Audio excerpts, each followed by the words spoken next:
నమస్తే welcome to SP news ముందుగా headlines అణ్వాయుధ ప్రయోగానికి వెనుకాడమని తేల్చి చెప్పిన రష్యా అధ్యక్షుడు ఉక్రెయిన్తో చర్చలకు సిద్ధమన్న వ్లాదిమిర్ పుతిన్ గాల్లోకి ఎగిరిన క్షణాల్లోనే పేలిన జపాన్ తొలి ప్రైవేట్ రాకెట్ ఒక్కరోజే 13% పడిపోయిన స్పేస్ వన్ కంపెనీ షేర్లు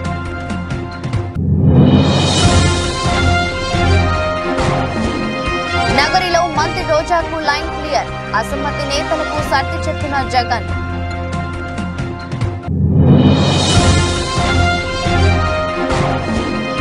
ఏపీ అసెంబ్లీ ఎన్నికల్లో కాంగ్రెస్ పోటీ చేసే స్థానాలపై షర్మిల కీలక ప్రకటన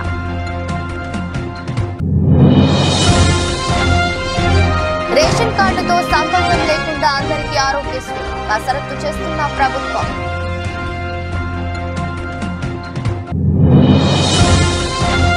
నాలుగో రోజుకు చేరిన లక్ష్మీ నరసింహస్వామి వార్షిక బ్రహ్మోత్సవాలపై ప్రత్యేక శ్రద్ధ పెట్టిన రాష్ట్ర ప్రభుత్వం గుజరాత్ పై షెఫాలి మెరుపుల టైటిల్ ఫైట్ కు దూసుకెళ్లిన ఢిల్లీ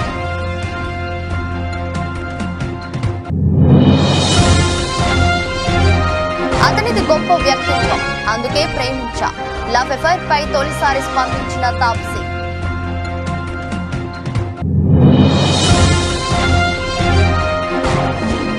నష్టాల్లో స్టాక్ మార్కెట్ సూచీలు 22,000 దిగువకు నిఫ్టీ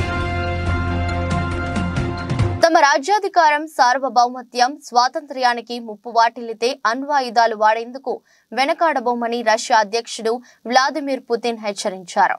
అణు వివాదాన్ని సృష్టించే చర్యలకు అమెరికా దూరంగా ఉంటుందని ఆశిస్తున్నట్టు పేర్కొన్నారు. రష్యాలో అధ్యక్ష ఎన్నికలు జరగనున్న వేళ పశ్చిమ దేశాలకు పుతిన్ తీవ్ర హెచ్చరికలు జారీ చేశారు. టెలివిజన్ ఛానల్ కు ఇచ్చిన ఇంటర్వ్యూలో పుతిన్ ఈ వ్యాఖ్యలు చేశారు. జో బైడెన్ ను అనుభవజ్ఞుడైన రాజకీయవేత్తగా అభివర్ణించారు. ప్రపంచం అణువ యుద్ధం వైపు వెళ్తుందని తాను అనుకోవడం లేదన్నారు. ఉక్రెయిన్తో చర్చలకు తలుపులు ఎప్పుడు తెరిచే ఉంటాయని స్పష్టం చేశారు. In an interview on state television, the Russian leader described US President Joe Biden as a veteran politician who fully understands the dangers of an escalation in tensions. He claimed Russia's nuclear capabilities are more advanced than the West's. The United States announced that they were not going to send troops.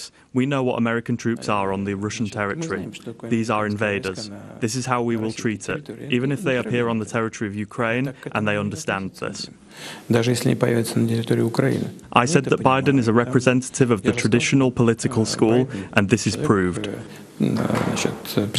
But besides Biden, there are plenty of other specialists in the field of Russian-American relations and in the field of strategic deterrence.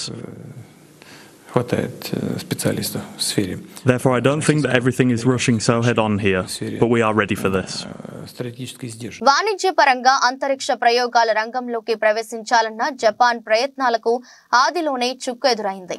బుధవారం ఉదయం కుషిమేటో పట్టణంలోని launch centre నుంచి నింగిలోకి బయలుదేరిన దేశంలో తొలి private rocket kairos launch అయిన కొద్ది సెకండ్లలోనే పేలిపోయింది. ఈ రాకెట్ నింగిలోకి ఎగిరితే జపాన్ చరిత్రలోనే తొలి ప్రైవేట్ రాకెట్ నింగిలోకి ఎగిరిన రికార్డు క్రియేట్ అయ్యేది. ఈ రాకెట్ ను స్పేస్ వన్ అనే స్టార్టప్ కంపెనీ తయారు చేసింది. 59 అడుగుల పొడవైన కైరోస్ రాకెట్ ఘన ఇంధనంతో పనిచేస్తుంది. కైరోస్ రాకెట్ ప్రభుత్వానికి చెందిన శాటిలైట్ ను నింగిలోకి మోసుకెళ్లాల్సి ఉంది. రాకెట్ పేలిపోవడంతో భారీగా మంటలు ఎగిసిపడ్డాయి. శిథిలాలు సమీపంలోని పర్వతాలు సముద్రం మీద చెల్లా చెదురుగా పడ్డాయి. ఈ రాకెట్ మార్చి 9వ తేదీనే లాంచ్ కావాల్సి ఉండగా పలు కారణాల వల్ల లాంచింగ్ వాయిదా పడింది. రాకెట్ పేలిపోవడంతో స్పేస్ వన్ కంపెనీ షేర్లు జపాన్ స్టాక్ మార్కెట్లో ఒక్కరోజే 13% పడిపోయాయి.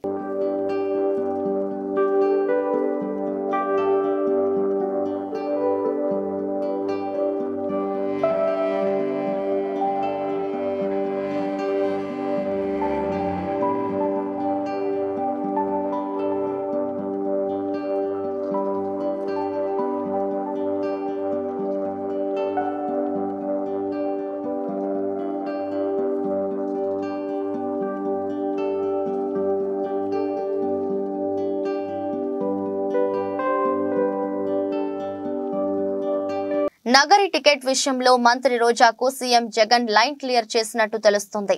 ఏపీలో ఎన్నికలు సమీపిస్తున్న వేళ మంత్రి రోజాపై వ్యతిరేకత పెరుగుతోంది. నియోజకవర్గ పరిధిలోని నేతలు రోజాని వ్యతిరేకిస్తున్నారు. ఎన్నికలలో రోజాకు టికెట్ ఇస్తే సహించేది లేదని కొంతమంది వైసీపీ నేతలు అసహనం వ్యక్తం చేస్తున్నారు. నగరిలో రోజాకి తప్ప ఇతరులు ఎవరికి సీటు కేటాయించినా తాము గెలిపిస్తామని అంటున్నారు. ఈ నేపథ్యంలో మంత్రి రోజా సీఎం జగన్ ను కలిసి అసమ్మతి నేతలపై ఫిర్యాదు చేశారు. దీనిపై స్పందించిన సీఎం జగన్ నగరి టికెట్ విషయంలో మంత్రి రోజాకు లైన్ క్లియర్ చేసినట్టు సమాచారం. అసమ్మతి నేతలకు సర్ది చెప్పిన జగన్ అందరూ కలిసి పనిచేయాలని సూచించినట్టు తెలుస్తోంది. మరోవైపు సత్తెనపల్లి, నర్సరావుపేట, నగరి అసంతృప్త నేతలకు కూడా సీఎం జగన్ సర్ది చెప్పారు. కొన్ని రోజులుగా మంత్రి అంబటి పలువురు నేతలకు మధ్య గ్యాప్ వచ్చినట్టు తెలుస్తోంది. అంబటిని గెలిపించాల్సిన బాధ్యత తమదేనని అసంతృప్తి నేతలకు జగన్ సూచించారు. మళ్లీ అధికారంలోకి వచ్చాక అందరికీ తగిన ప్రాధాన్యత ఉంటుందని అసంతృప్తి నేతలకు భరోసా ఇచ్చారు. నరసరావుపేట ఎమ్మెల్యే గోపిరెడ్డి నుంచి తాము ఎదుర్కొంటున్న సమస్యలను సీఎం జగన్ కు 6 సంతృప్త నేతలు వివరించారు. తమ రాజకీయ విశ్వసనీయతను దెబ్బతీసేలా గోపిరెడ్డి వ్యవహరిస్తున్నారంటూ నేతలు వాపోయారు. ఇక ముందు ఎలాంటి ఇబ్బందులు లేకుండా చూసే బాధ్యత తనదని జగన్ హామీ ఇచ్చారు. పార్టీ నిలబెట్టిన అభ్యర్థిని గెలిపించేందుకు అందరూ కలిసి పనిచేయాలని సీఎం జగన్ సర్ది చెప్పారు.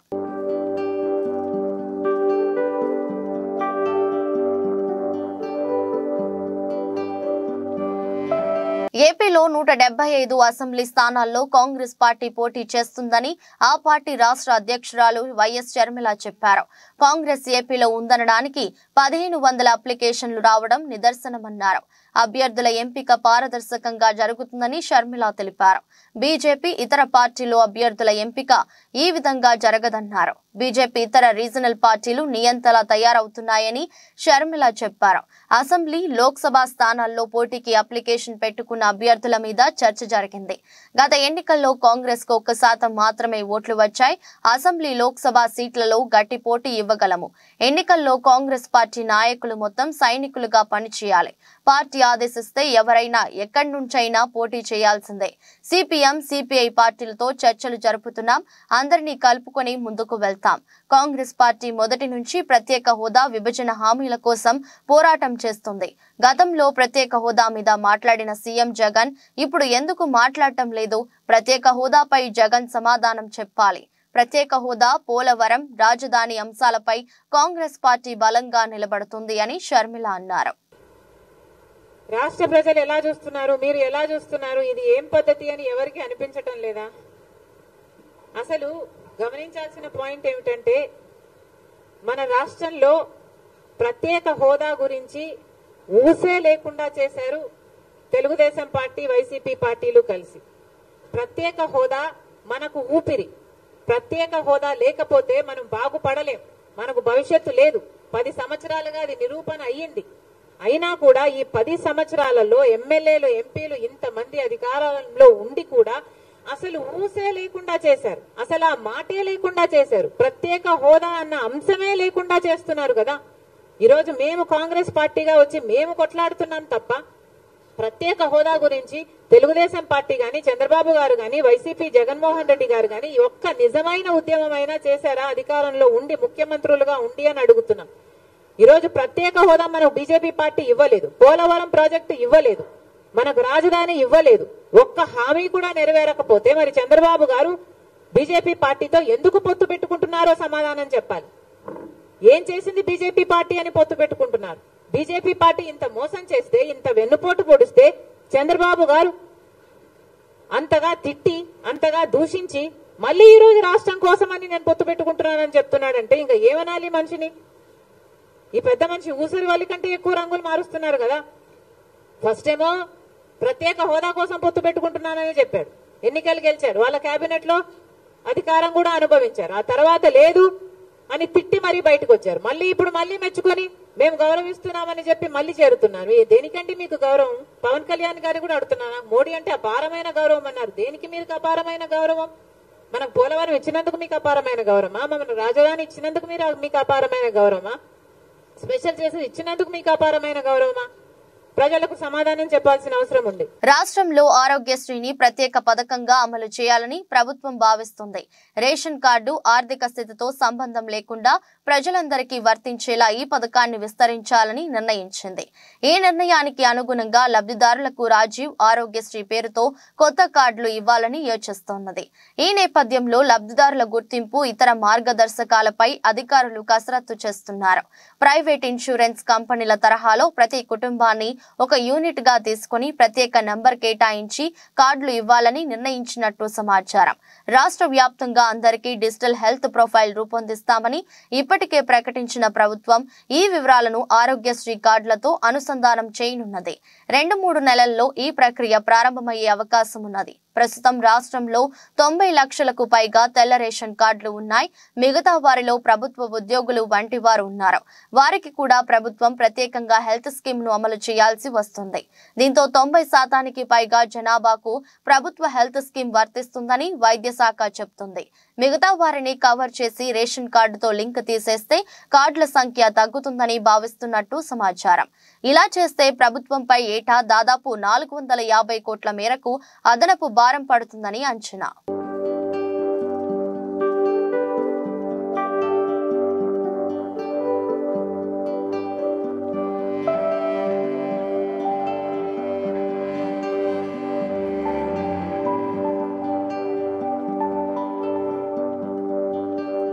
భక్తుల ఇలవేల్పు దైవం యాదగిరిగుట్ట శ్రీ లక్ష్మీ నరసింహస్వామి వార్షిక బ్రహ్మోత్సవాలు వైభవంగా జరుగుతున్నాయి. బ్రహ్మోత్సవాలలో భాగంగా 4వ రోజు గురువారం ఉదయం వటపత్ర సాయి అలంకార సేవలో లక్ష్మీ నరసింహస్వామి భక్తులకు దర్శనమివ్వనున్నారు. సాయంత్రం 7 గంటలకు హంసవాహన అలంకార సేవ జరగనుంది. క్షేత్రాభివృద్ధిలో భాగంగా ఆలయ ఉద్ఘాటన జరిగిన తర్వాత రెండోసారి జరుగుతున్న వార్షిక బ్రహ్మోత్సవాలపై రాష్ట్ర ప్రభుత్వం ప్రత్యేక శ్రద్ధ పెట్టింది. కాగా ఈ నెల 21వ తేదీ వరకు బ్రహ్మోత్సవాలు జరగనున్నాయి.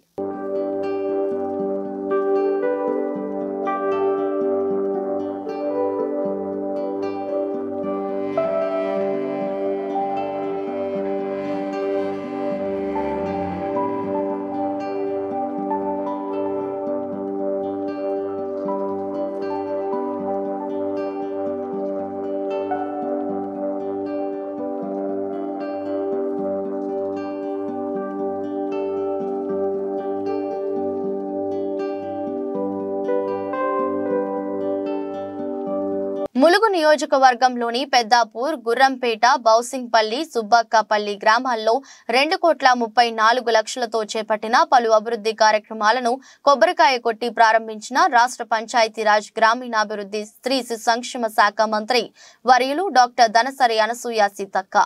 ఈ సందర్భంగా మాట్లాడుతూ కాంగ్రెస్ పార్టీ ఎన్నికల సందర్భంగా ఇచ్చిన హామీని ప్రభుత్వం ఏర్పడిన 100 రోజుల్లోనే అమలు చేస్తున్నామని, మహిళలకు ఉచిత బస్ ప్రయాణం, 500కే గ్యాస్ సిలిండర్, ఆరోగ్యశ్రీ, 10 లక్షలు నిరుపేదలకు, 5 లక్షలతో ఇందిరమ్మ ఇళ్లు, మహిళలకు వడ్డీ లేని రుణాలు, ఇలా అన్ని గ్యారెంటీలను అమలు చేస్తున్నామని, రాబోయే పార్లమెంట్ ఎన్నికల్లో కూడా ప్రజలందరూ కాంగ్రెస్ పార్టీకి మద్దతుగా తోడుగా ఉండాలని మంత్రి వర్యులు సీతక్క అన్నారు. ఈ కార్యక్రమంలో వివిధ శాఖల అధికారులు మరియు కాంగ్రెస్ పార్టీ జిల్లా, బ్లాక్, మండల, గ్రామ నాయకులు, కార్యకర్తలు ఉన్నారు. మరి మహిళలందరికీ కూడా ఉచిత బస్సు ప్రయాణం ఏర్పాటు చేసి ఇప్పటి వరకు 30 కోట్ల ప్రయాణాలు ఒక్కొక్క అక్క 10-20 సార్లు బస్సు ప్రయాణం చేసి, కానీ మనం బస్సు ప్రయాణం పెట్టినాక ఊళ్ళకు బస్సులు రావద్దు అని పాపం ఆటో సోదరులను టీఆర్ఎస్ వాళ్ళు రెచ్చగొట్టి కొంతమందిని ఆటోలను కాలబెట్టేటట్టుగా ప్రోత్సహించి ఊరూర్లో బస్సులో తిరగద్దని అడ్డుకునే ప్రయత్నం చేస్తా ఉన్నాం. మేమేమంటామంటే ఆటోల టైంలో ఆటోలు తిరుగుతాయి, ఎందుకంటే పొద్దున సాయంత్రం బస్సు వస్తుంది. ఇప్పుడు ఇక్కడ నుంచి హన్మకొండ పోవాలి, మరి ఆటో హన్మకొండ దాకా వస్తుందా? రాదు కదా. మరి అట్లా హన్మకొండ దాకా పోవాలంటే కనీసం 200 రూపాయలన్నా ఖర్చు వస్తుంది. 200 రూపాయలు నెలకు ఒక 4-5 సార్లు పోయేటోళ్ళు అయితే మరి ఒక 2-3 వేల రూపాయలన్నా వాళ్ళకు మిగులుతాయి ఆడోళ్ళకు, అక్కలకు అని మన సీఎం రేవంత్ రెడ్డి గారు సోనియమ్మ ఆదేశం మేరకు ఉచితంగా బస్సు ప్రయాణం పెట్టింది. ఎవరెన్ని అడ్డుకున్నా 30 కోట్ల ప్రయాణాలు అంటే మన మహిళలు అన్ని సార్లు బస్సులు ఎక్కి దిగింది. అదే కాకుండా మరి ఆరోగ్యశ్రీ ఏదన్నా అయితే 10 లక్షల వరకు కూడా ఫ్రీగా వైద్యం అందుతుంది. మరి దానితో పాటు మేము ఇక్కడే ఉండి 200 యూనిట్ల కరెంటు ఫ్రీగా ఇస్తామని చెప్పినాం ఆ రోజు ఎన్నికల కంటే ముందు. కాంగ్రెస్ వాళ్ళు ఇచ్చేది అవుతుందా కాదు అని అన్నారు. కానీ 200 యూనిట్ల కరెంటు మరి రేపటి నుంచి వచ్చేటువంటి బిల్లు మీకు కరెంటు బిల్లు ఉండదు. అంతకుముందు చూస్తే నాకు చాలా సార్లు వచ్చిన ఫోన్ ఎస్సీ కాలనీ కట్ అయింది, ఎస్టీ కాలనీ కట్ అయింది, బీసీ కాలనీ కరెంటు బిల్లులు కట్టట్లేదని ఇల్లు. కానీ పేదోళ్ళు ఉండేటువంటి ఇళ్ల కరెంటు బిల్లులు గతంలో బీఆర్ఎస్ పార్టీ ముక్కుబిండి వసూలు చేసింది. కోట్లు ఉన్న లెక్కమో ఫ్రీ. ఆర్మూర్ డివిజన్ కేంద్రంలో ఉన్నటువంటి మెర్తాడ్, కమ్మర్పల్లి, భీమ్గల్ మండలాల మీదుగా నేషనల్ హైవే మంజూరు అయింది. ఈ రహదారిని ప్రస్తుతం ఉన్న రహదారి ద్వారా కాకుండా పంట పొలాల నష్టం జరిగే విధంగా సైద్యం చేస్తున్న పొలాల నుండి రోడ్డు వేయడం ద్వారా నష్టం జరుగుతుందని, రైతులు నష్టపోతారని గత కొన్ని రోజులుగా రైతులు ధర్నాలు చేస్తే దానికి మద్దతుగా సిపిఐ ఎంఎల్ ప్రజాపందా పార్టీ నిలబడితే ఆర్మూర్ ఆర్డీఓ ప్రజా అభిప్రాయం సేకరణ అంటూ వారి సమక్షంలో సమావేశం నిర్వహించిందన్న సందర్భంలో వారికి అండగా వెళ్లిన సిపిఎం ఎల్ ప్రజాపందా పార్టీ నాయకులు ఆర్డీఓ రెచ్చగొట్టే విధంగా వ్యాఖ్యలు చేస్తూ ఆర్మూర్ ఏసీపీ బస్పారెడ్డి దురుసుగా ప్రవర్తించి ప్రజాపందా నాయకులను అరెస్టు చేయడం ప్రజాస్వామ్యమైన చర్య కావున దీన్ని వ్యతిరేకిస్తూ Armoor CPI ML sub division నాయకులు ఆర్మూర్ ఆర్డీఓ ఏసీపీ గారి దిష్టిబొమ్మ ఆర్మూర్ పట్టణంలోని అంబేద్కర్ చౌరస్తా వద్ద దగ్ధం చేశారు.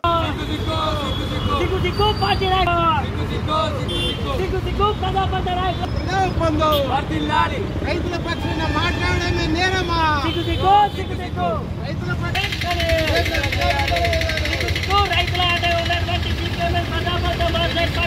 అంటే ఉన్నటువంటి దిక్కు అరెస్ట్ చేయడమా?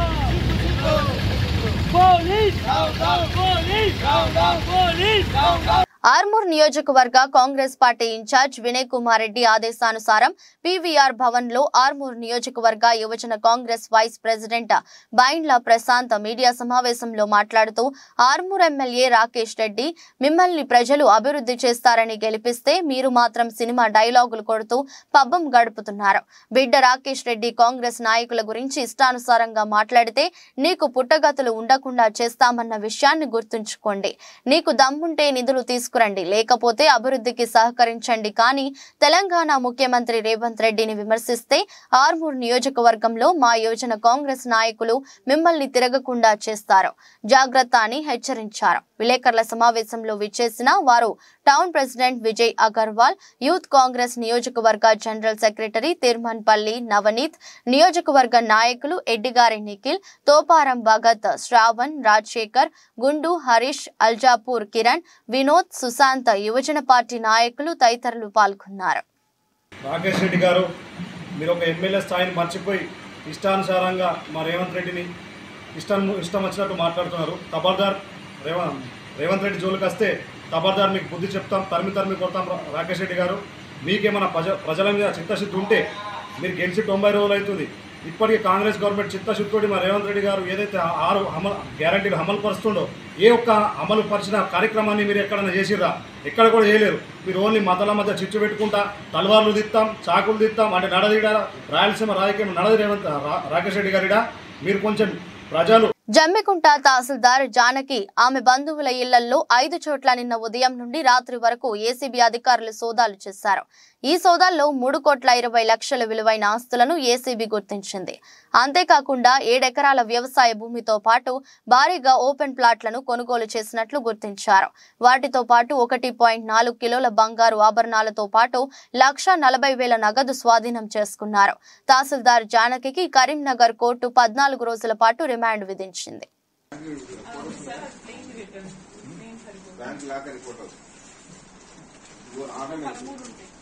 అవి బిడ్డలు సీసీ కార్డు పెట్టు, క్యాష్ కూడా పెట్టు ఒకసారి, 4 రోజులు పెట్టాలి.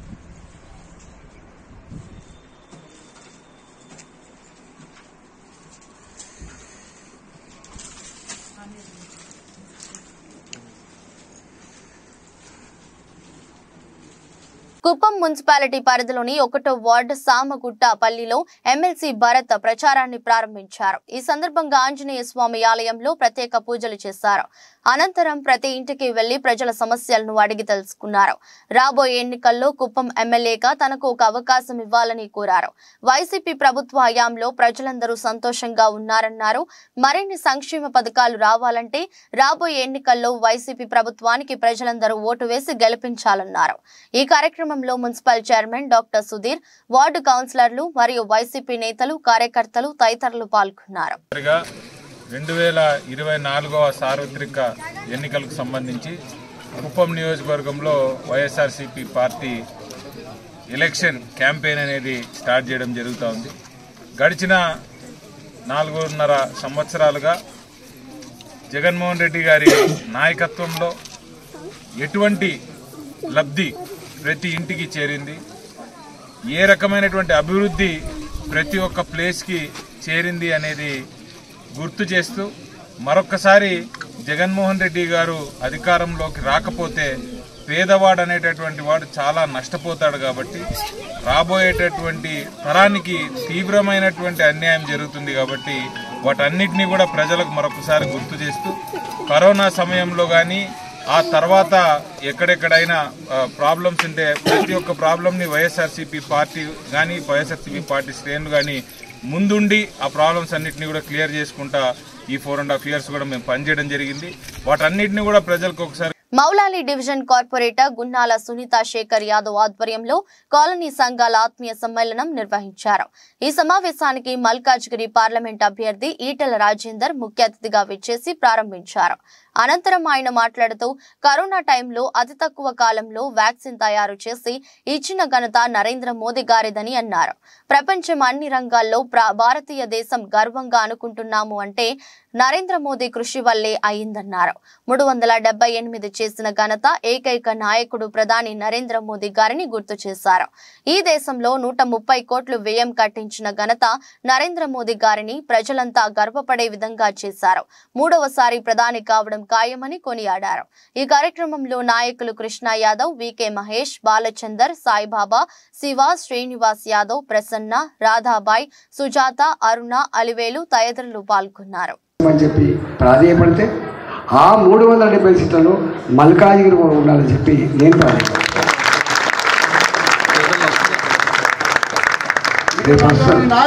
ఎత్తుతాండ్రు. మా సునీత మండలం దొరుకుతున్నారు వాళ్ళు. 150 కోట్లు పెట్టాడు దొరకన్నా 200 కోట్లు పెడతాడు. నా మీద 200 కోట్లు పెట్టాడు, 150 కోట్లు పెట్టాడు. ఇప్పటికే ఒకసారి ఎక్స్పెరిమెంట్ అయిపోయింది. మీరందరూ వచ్చింది. నా అదృష్టం ఏంటంటే 2021లో జరిగిన ఎన్నికలప్పుడు వీళ్ళందరూ నా వచ్చి పనిచేసినప్పుడు నేను ఎవరినో నా పనితనం ఏంటో తెలుసు కాబట్టి మాట్లాడు. నాకు ఎన్నడూ ఓట్లలో డబ్బులు అనేది తెలియదు. నాకు దావతులు కూడా ఇచ్చింది తెలియదు. నాకు ఎన్నడు 20 ఏళ్ళు ఏనాడు వాళ్ళు నిండు మనసుతో ఆశ్రయించి పంపించారు. వాళ్ళ కాలు మడితే పనితో పీకింత పని చేసి WPLలో ఢిల్లీ క్యాపిటల్స్ దుమ్మురేపింది. భారీ విజయం లక్ష్యంగా బరిలోకి దిగిన ఢిల్లీ అనుకున్న ఫలితాన్ని అందుకుంది. బుధవారం పూర్తి ఏకపక్షంగా సాగిన పోరులో ఢిల్లీ 7 వికెట్ల తేడాతో గుజరాత్ జైంట్స్ పై ఘన విజయం సాధించింది. దీంతో లీగ్ ఫైనల్లోకి ప్రవేశించింది. గుజరాత్ నిర్దేశించిన 127 పరుగుల లక్ష్య ఛేదనలో ఢిల్లీ 13.1 ఓవర్లలో 129/3 స్కోరు చేసింది. ఓపెనర్ శేషావలి వర్మ బంతుల్లో 71, 7 4లు, 5 6లు, అర్ధ సెంచరీతో విజృంభించగా జమీమా రోడ్రింగ్స్ ముదుకుడుగా ఆడింది. తనుజా కన్వర్ 2 వికెట్లు తీసింది. అంతకుముందు ఢిల్లీ 20 ఓవర్లలో 126/9 స్వల్ప స్కోరుకే కుప్పకూలింది. కాప్, మిన్ను, మణి, సికా పాండే దాటికి గుజరాత్ వరుస విరామాల్లో వికెట్లు కోల్పోయింది. భారతి, ఫల్మాలి మినహా అందరూ ఘోరంగా విఫలమయ్యారు. శేషాలికి ప్లేయర్ ఆఫ్ ది మ్యాచ్ దక్కింది.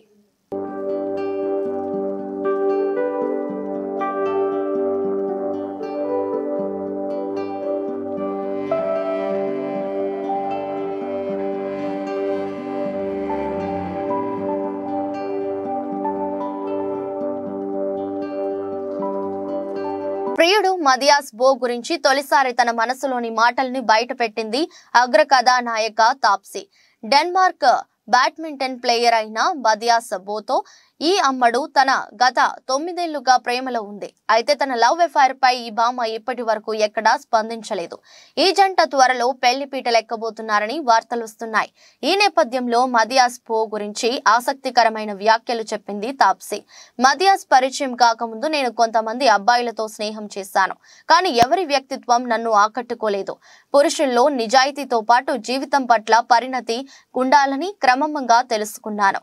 ఈ లక్షణాలు మతియాస్ పోలో పుష్కలంగా ఉన్నాయి. అతను నా జీవితానికి భద్రత కల్పించగలడని మా ప్రయాణంలో అర్థం చేసుకున్న గొప్ప వ్యక్తిత్వం కలిగిన అతనితోనే జీవితాన్ని పంచుకోవాలని నిర్ణయించుకున్నా అని తాప్సీ చెప్పుకొచ్చింది.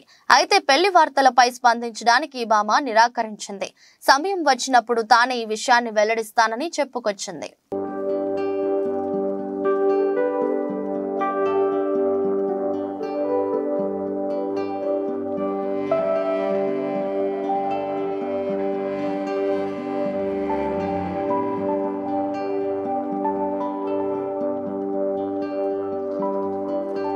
దేశీయ స్టాక్ మార్కెట్ సూచీలు గురువారం నష్టాలతో ప్రారంభమయ్యాయి.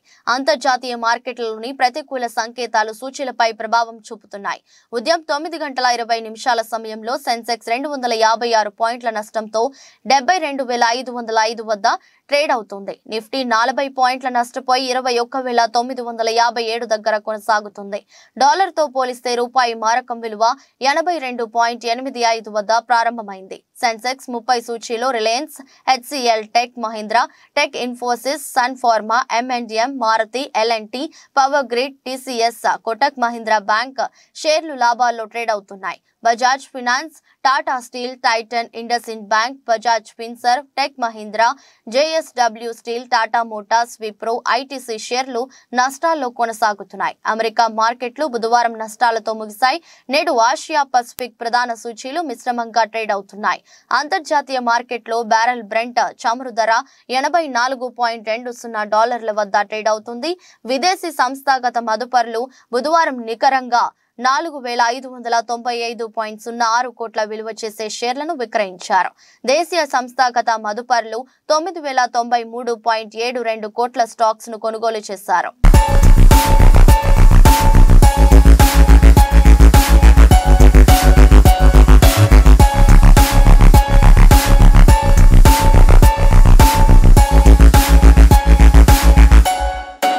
నమస్తే, వెల్కమ్ టు భావత్ న్యూస్. ముందుగా హెడ్లైన్స్. అణ్వాయుధ ప్రయోగానికి వెనుకాడమని తేల్చి చెప్పిన రష్యా అధ్యక్షుడు. ఉక్రెయిన్తో చర్చలకు సిద్ధమన్న వ్లాదిమిర్ పుతిన్. గాల్లోకి ఎదిగిన క్షణాల్లోనే పేలిన జపాన్లోని ప్రైవేట్ రాకెట్. ఒక్కరోజే 13% పడిపోయిన స్పేస్ వన్ కంపెనీ షేర్లు.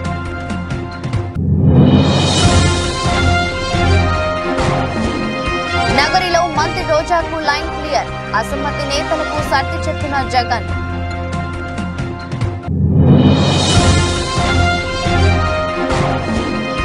ఏపీ అసెంబ్లీ ఎన్నికల్లో కాంగ్రెస్ పోటీ చేసే స్థానాలపై షర్మిల కీలక ప్రకటన.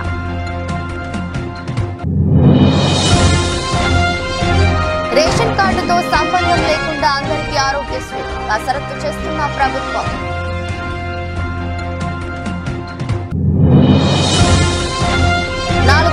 చేరిన లక్ష్మీ నరసింహస్వామి వార్షిక బ్రహ్మోత్సవాలపై ప్రత్యేక శ్రద్ధ పెట్టిన రాష్ట్ర ప్రభుత్వం. గుజరాత్ పై షెఫాలి మెరుపుల టైటిల్ ఫైట్ కు దూసుకెళ్లిన ఢిల్లీ.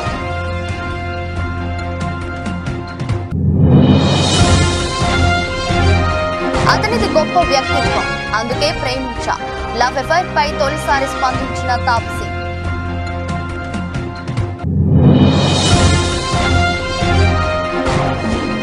నష్టాల్లో స్టాక్ మార్కెట్ సూచీలు 22,000 దిగువకు నిఫ్టీ.